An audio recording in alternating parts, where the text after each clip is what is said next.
મિત્રો અત્યારે આપણે ખેતરની અંદર પહોંચી ગયા છીએ અને હેલો મિત્રો, સ્વાગત છે તમારું આજના આપણા નવા બ્લોગમાં। તો આજે આપણે ખેતર જવાનું છે એરંડી લણવા। તો જોઈ શકો છો તમે, આપણે આ લારામાં એરંડી લણવાની છે અને આ આપણું ટ્રેક્ટર છે મિત્રો। તો ટ્રેક્ટરને અત્યારે આપણે ટોલી હારે જોડવાનું છે, ત્યારબાદ આ ટોલીને આપણે ઉપાડી જવાની છે। ખેતર આપણે આ બાજુ જ આવેલું છે, થોડુંક જ દૂર છે। તો જોડેલા રહો, ટોલી જોડી અને પાછો આપણે વિડીયો ચાલુ કરીશું।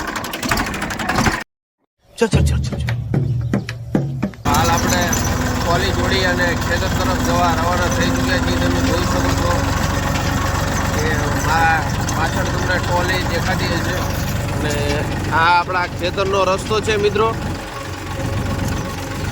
જે આપણા ખેતર સુધી જાય છે। અને આજે આપણું કામ મિત્રો ખેતરે એરંડી લણવાનું છે। એરંડી એટલે કે એરંડાના જે બીજ આવે મિત્રો, એને લેવાનું કામ છે। અને પ્રથમ વખત જ એરંડાને કાપવાનું કામ આપણે આજ ચાલુ કરવાનું છે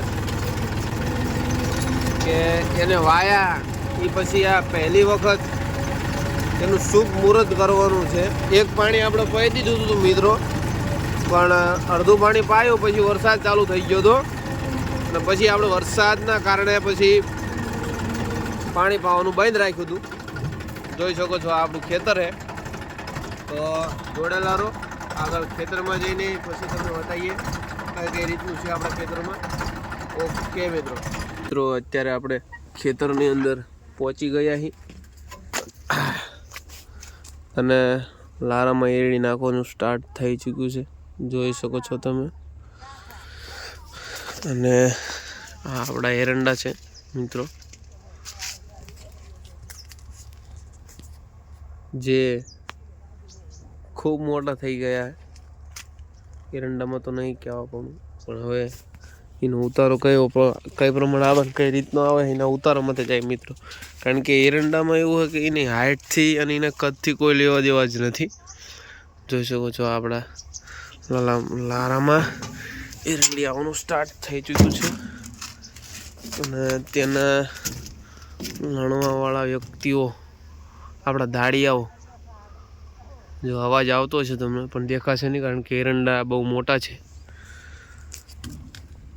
એરંડાના ઉતારામાં જેવું હોય કે એના કદથી કે એના હાઇટથી કોઈ લેવા દેવા જ નહીં એના ઉતારા। અમુક બિયારણ સારું હોય તો એનો ઉતારો સારો આવે, અમુક બિયારણ ના સારું હોય, ફેક હોય, તમે કોકને જોઈને બિયારણ લઈ લીધું હોય ને ભાઈ વાયું હોય તો અમુક દાન તમને લોસે પડે। તો જોવી આપણને શું થાય, આપણા એરંડીમાં લોસ પડે છે કે પછી રિકવર થાય છે। આ બાજુની સાઈડ બહુ વ્યવસ્થિત એડા છે, ભગવાનની દયા છે, પણ ઓલકોરના ભાગમાં 3-4 સામાં થોડુંક મિસ્ટેક છે, નાના એડા છે। પછી આ એરંડી આજના દાડામાં લણી રહે એટલે આપણે નાખવાની છે। મારા દાદાના ખેતરમાં ખડું કર્યું છે, આપણે એરંડી નાખવાનું અહીંયા નાખવાની છે।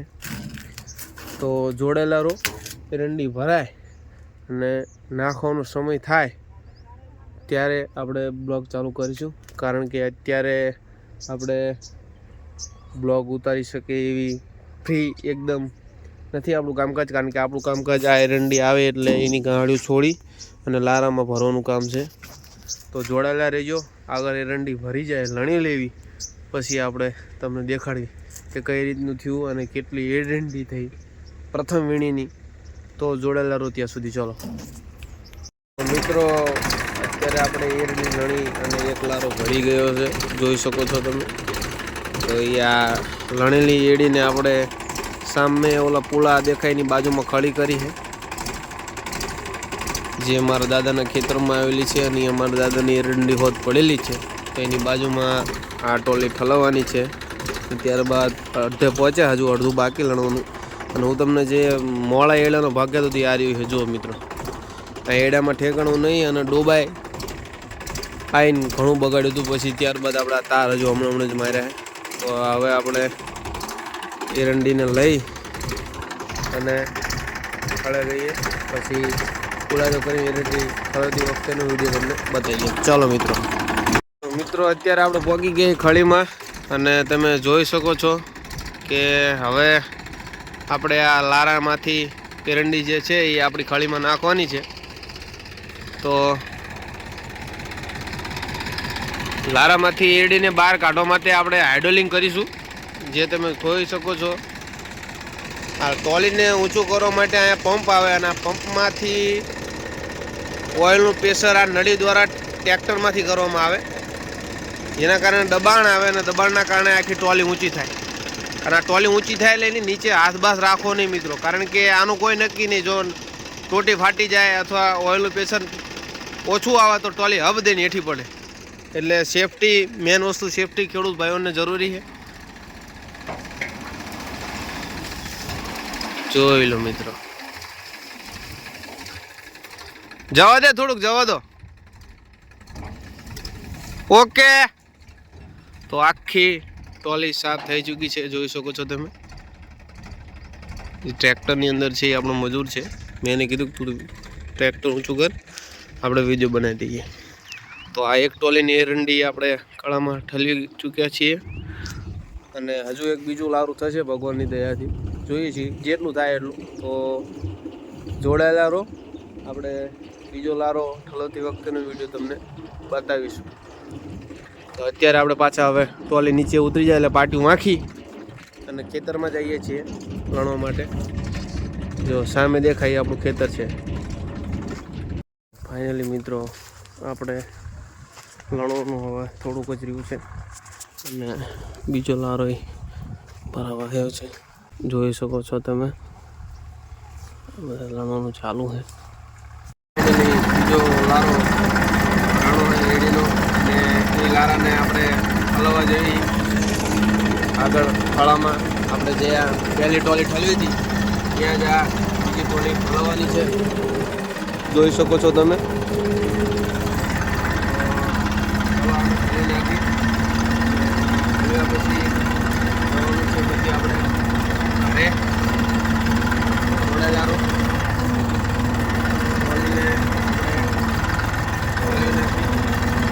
જ્યાં આપણી આ પહેલી ટોલી ઠલવી એની એક્ઝેક્ટ બાજુમાં આપણે આ બીજી ટોલીને ઠલવવાની છે.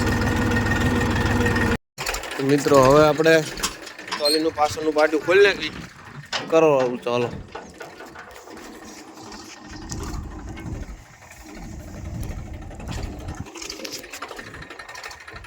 ત્યારબાદ આપણે બ્લોકને પછી વિરામ આપીશું.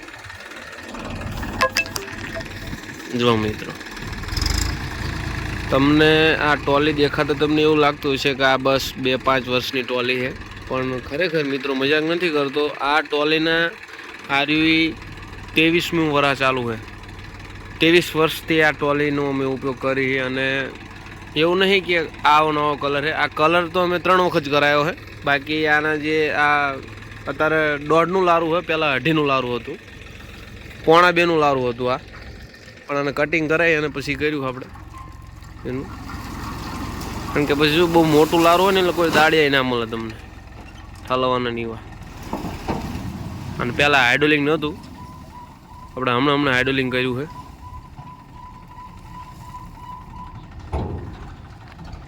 ચાલો. તો ફાઇનલી 2 લારા થઈ ગયા છે અને હજુ થોડુંક બાકી છે. 5-10 ગાડી જેવું હજુ આવશે. તો બસ આજના માટે આટલું. તો આજના બ્લોગને અહીંયા આપણે વિરામ આપીએ. મળીએ આપણા નવા બ્લોગમાં મિત્રો.